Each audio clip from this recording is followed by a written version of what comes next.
ನಮಸ್ಕಾರ. ಬನ್ನಿ ಇವತ್ತು ಒಂದು ಕ್ಲಾಸಿಕ್ ಫಿಸಿಕ್ಸ್ ಪ್ರಾಬ್ಲಮ್ ಅನ್ನ ಸಾಲ್ವ್ ಮಾಡೋಣ. ಇದು ಒಂದು series circuit problem. Step by step ಆಗಿ ಇದನ್ನ ಹೇಗೆ ಬಿಡಿಸೋದು ಅಂತ ನೋಡೋಣ ಬನ್ನಿ.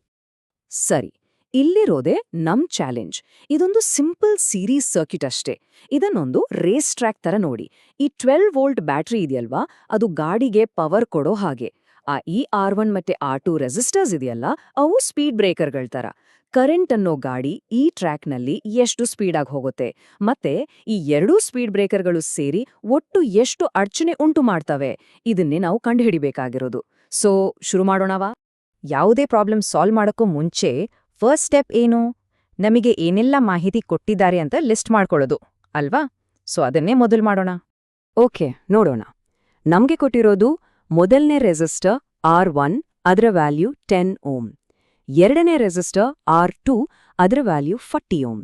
ಈ ಇಡೀ ಸರ್ಕ್ಯೂಟ್ಗೆ ಪವರ್ ಕೊಡ್ತಿರೋದು ಒಂದು 12 ವೋಲ್ಟ್ ಬ್ಯಾಟ್ರಿ. ಈಗ ನಾವು ಕಂಡುಹಿಡಿಬೇಕಾಗಿರೋದು ಎರಡು ವಿಷಯ. ಒಂದು, ಈ ಎರಡೂ ರೆಸಿಸ್ಟರ್ಗಳು ಸೇರಿ ಒಟ್ಟು ರೆಸಿಸ್ಟೆನ್ಸ್ ಅಂದ್ರೆ RS ಎಷ್ಟು ಅಂತ. ಇನ್ನೊಂದು, ಈ ಸರ್ಕ್ಯೂಟ್ನಲ್ಲಿ ಹರಿಯೋ ಒಟ್ಟು ಕರೆಂಟ್ ಅಂದ್ರೆ I ಎಷ್ಟು ಅಂತ. ಈ ಎರಡು ಪ್ರಶ್ನೆಗಳಿಗೆ ಉತ್ತರ ಹುಡ್ಕೋಣ. ಸರಿ, ಹಾಗಾದ್ರೆ ನಮ್ಮ ಮೊದಲನೇ ಕೆಲ್ಸ ಟೋಟಲ್ ರೆಸಿಸ್ಟೆನ್ಸ್ ಕಂಡುಹಿಡಿಯೋದು.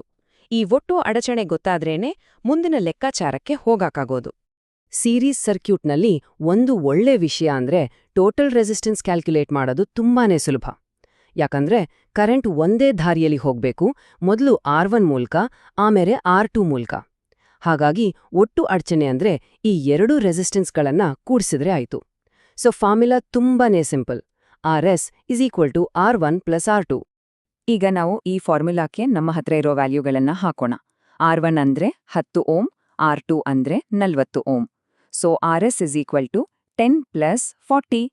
ತುಂಬಾ ಸಿಂಪಲ್ ಅಡಿಷನ್ ಅಲ್ವಾ? ಉತ್ತರ 50 ಓಮ್.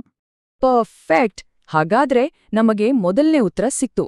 ಈ ಸರ್ಕ್ಯೂಟ್ನ ಒಟ್ಟು ರೆಸಿಸ್ಟೆನ್ಸ್ 50 ಓಮ್ಸ್.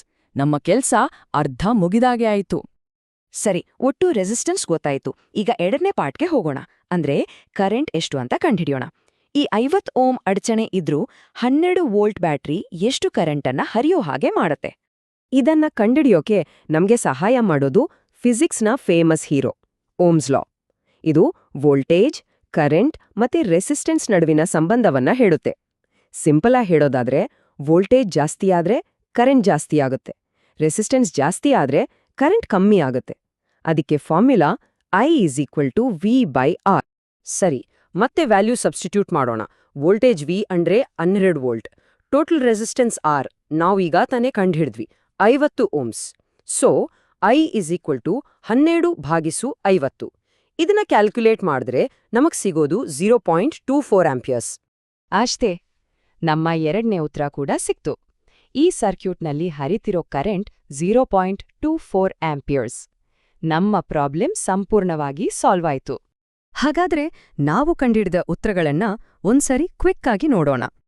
ಈ ಸರ್ಕ್ಯೂಟ್ನ ಒಟ್ಟು ಸಮಾನ ರೋಧ ಅಂದ್ರೆ ಈಕ್ವಿವೆಲೆಂಟ್ ರೆಸಿಸ್ಟೆನ್ಸ್ 50 ಓಮ್ಸ್ ಮತ್ತು ಇದರಲ್ಲಿ ಹರಿಯುತ್ತಿರೋ ಒಟ್ಟು ವಿದ್ಯುತ್ ಅಂದ್ರೆ ಟೋಟಲ್ ಕರೆಂಟ್ 0.24 ಆಂಪಿಯರ್ಸ್. ಇವೆರಡೂ ನಮ್ಮ ಫೈನಲ್ ಆನ್ಸರ್ಸ್. ನಾವು ಈ ಪ್ರಾಬ್ಲಮ್ ಅನ್ನ ಸಾಲ್ವ್ ಮಾಡಿದ್ವಿ, ಸರಿ. ಆದ್ರೆ ಒಂದು ಕ್ಷಣ ಯೋಚನೆ ಮಾಡಿ. ಒಂದು ವೇಳೆ ಇದೇ 10 ಓಮ್ ಮತ್ತೆ 40 ಓಮ್ ರೆಸಿಸ್ಟರ್ಗಳನ್ನ ನಾವು ಸೀರೀಸ್ನಲ್ಲಿ ಹಾಕೋ ಬದಲು ಪ್ಯಾರಲಲ್ ಆಗಿ ಹಾಕಿದ್ರೆ ಏನಾಗ್ತಿತ್ತು? ಆಗ ಟೋಟಲ್ ರೆಸಿಸ್ಟೆನ್ಸ್ ಇಷ್ಟೇ ಇರ್ತಿತ್ತಾ ಅಥವಾ ಜಾಸ್ತಿ ಆಗ್ತಿತ್ತಾ, ಕಮ್ಮಿ ಆಗ್ತಿತ್ತಾ? ಹಾಗಾದ್ರೆ ಕರೆಂಟ್ ಏನಾಗ್ತಿತ್ತು? ಅದರ ಬಗ್ಗೆ ಸ್ವಲ್ಪ ಯೋಚನೆ ಮಾಡಿ ನೋಡಿ.